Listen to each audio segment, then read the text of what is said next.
ബഹുമാനപ്പെട്ട ഉസ്താദുമാരെ, പ്രിയപ്പെട്ട കുട്ടികളെ, മിലാദുൻ നബി സമുചിതമായി കൊണ്ടാടുന്ന ഈ വേളയിൽ സ്നേഹിക്കാം നമുക്ക് മുത്തുനബിയെ എന്ന വിഷയത്തെ ആസ്പദമാക്കി അല്പം ഞാനും സംസാരിക്കാം.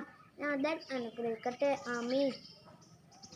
ഒരു വിശ്വാസിയെ സംബന്ധിച്ചിടത്തോളം അനിവാര്യ കാര്യമാണ് മുത്തുനബിയെ പ്രണയിക്കൽ. അതില്ലാതെ ഒരാളും പൂർണ്ണ വിശ്വാസിയാവുകയില്ലെന്ന് അവിടുന്ന് തന്നെ നമ്മെ പഠിപ്പിച്ചു തരുന്നു. ഒരിക്കൽ മുഹമ്മദ് മുസ്തഫ സല്ലല്ലാഹു അലൈഹി വസല്ലമ തങ്ങൾ പറഞ്ഞു, സ്വന്തം മാതാപിതാക്കളെക്കാളും മക്കളെക്കാളും മറ്റെല്ലാവരെക്കാളും എന്നെ സ്നേഹിക്കുന്നതുവരെ ഒരാളും പരിപൂർണ വിശ്വാസിയാവുകയില്ലെന്ന്. ഒരിക്കൽ ഉമർ തങ്ങൾ നബിയോട് പറഞ്ഞു, നബിയെ, ഞാൻ കഴിഞ്ഞാൽ ഏറ്റവും കൂടുതൽ സ്നേഹിക്കുന്നത് അങ്ങയെയാണ്. അപ്പോൾ തങ്ങൾ പറഞ്ഞു, ഉമറെ, നിങ്ങളുടെ ഈമാൻ പൂർണ്ണമായില്ല. ഉടനെ ഞാൻ എല്ലാത്തിനേക്കാളും അങ്ങയെ സ്നേഹിക്കുന്നു എന്ന് ഉമർ തങ്ങൾ തിരുത്തിയപ്പോഴാണ് പുന്നര നബി പറയുന്നത്, ഇപ്പോഴാണ് നിങ്ങളുടെ ഈമാൻ പൂർണ്ണമായത്. നോക്കൂ, നമ്മുടെ ജീവിതത്തിൽ അവിടുത്തെ പ്രണയിക്കേണ്ട ആവശ്യകത അവിടുന്ന് തന്നെ നമ്മെ പഠിപ്പിച്ചു തരുന്നു. ആ സുന്ദര വചനത്തെ അനർത്ഥമാക്കും വിധമാണ് സ്വഹാബത്ത് ജീവിച്ചത്. അവർ എല്ലാത്തിനും ഉപരി മുത്തുനബിയെ സ്നേഹിച്ചു. മുത്തുനബിക്കെതിരെ തിരിഞ്ഞു എന്ന ഒറ്റ കാരണത്താൽ സ്വന്തം മാതാപിതാക്കളെ വരെ വധിക്കാൻ തയ്യാറായി. മാത്രമല്ല, മരണം മുന്നിൽ കണ്ട നിമിഷം മുത്തുനബി അവഹേളിച്ചാൽ രക്ഷയുണ്ടെന്ന ശത്രുക്കളുടെ വാക്കിനെ പുച്ഛിച്ച് തള്ളി സ്നേഹം ഊട്ടിയുറപ്പിച്ചു. പോരാ, അവിടുത്തെ കാലിൽ ഒരു ചെറുമുള്ളു തറക്കുന്നത് പോലും ഞങ്ങൾ സഹിക്കുകയില്ല എന്ന് ചങ്കൂറ്റത്തോടെ മൊഴിഞ്ഞു. മാത്രമല്ല, മുത്തുനബി സല്ലല്ലാഹു അലൈഹി വസല്ലമ തങ്ങൾ വഫാത്തായപ്പോൾ അവിടുത്തെ കാണാത്ത കണ്ണെന്തിനെ എന്ന് പറഞ്ഞുകൊണ്ട് 2 കണ്ണും കുത്തിപ്പൊട്ടിച്ചു. ഇങ്ങനെ നീളുന്ന അവരുടെ സ്നേഹത്തിന്റെ വിവിധ ഭാഗങ്ങൾ. സഹാബികളിൽ പ്രമുഖരായ ഇബ്നു ഉമർ തങ്ങൾ അറിയപ്പെടുന്നത് മുത്തബി സുന്ന എന്നാണ്. അതായത് തിരുച്ചര്യാണ് വിടാതെ പിൻപറ്റുന്നവൻ. അത്രത്തോളം മുത്തുനബിയെ അനുകരിച്ചു. അവിടെ നടന്ന പോലെ, കിടന്ന പോലെ, ഇരുന്ന പോലെ, അങ്ങനെ എത്ര സ്നേഹത്താളുകൾ, പറഞ്ഞു തീർക്കാനാവില്ല അവകൾ.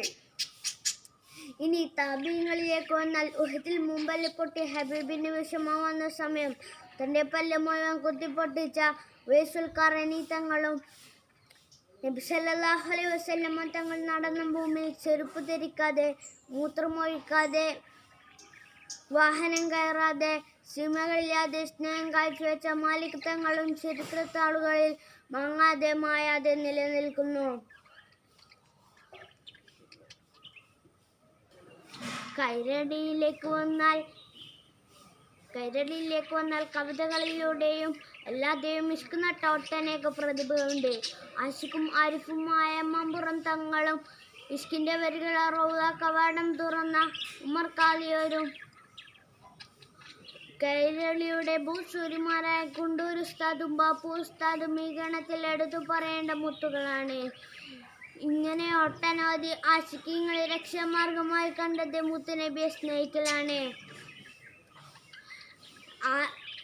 ആദ്യം തന്നെ പറഞ്ഞല്ലോ, ഒരാൾ ആരെ പ്രിയം വെച്ച നാളെ അവരുടെ കൂടെ തന്നെ ആയിരിക്കുമെന്ന്. സ്നേഹിക്കപ്പെടേണ്ടവരുടെ എല്ലാ വിശേഷണങ്ങളും ഒത്തിണങ്ങിയവരാണ് മുത്തുനബി. സൗന്ദര്യവും സ്വഭാവവും മറ്റെല്ലാം കൊണ്ടും. അതിനാൽ മുത്തുനബിയോടൊന്നിച്ച് സ്വർഗീയ സുഖവും അവരുടെ തൃക്കൈക്കൊണ്ട് ഹൗലുൽ കൗസർ നേടിയെടുക്കണമെങ്കിൽ നാം അവരെ സ്നേഹിച്ചേ പറ്റൂ. അവരുടെ മധുഗാനങ്ങൾ പാടിയും പറഞ്ഞും രചിച്ചും കുറിച്ചും അവരുടെ എല്ലാറ്റിനുമുപരി നാം അവിടുത്തെ ജീവിതക്രമത്തെ പിന്തുടർന്നും അനുരാഗികൾ ജീവിച്ച സുന്ദര സരണിയിൽ നാം മുന്നേറുക എന്ന ആത്മാർത്ഥമായ ദുആ ചെയ്തുകൊണ്ട് ഞാൻ എൻ്റെ വാക്കുകൾക്ക് വിരാമമിടുന്നു. അസ്സലാമു അലൈക്കും വറഹ്മത്തുള്ളാഹി വബറകാതുഹു.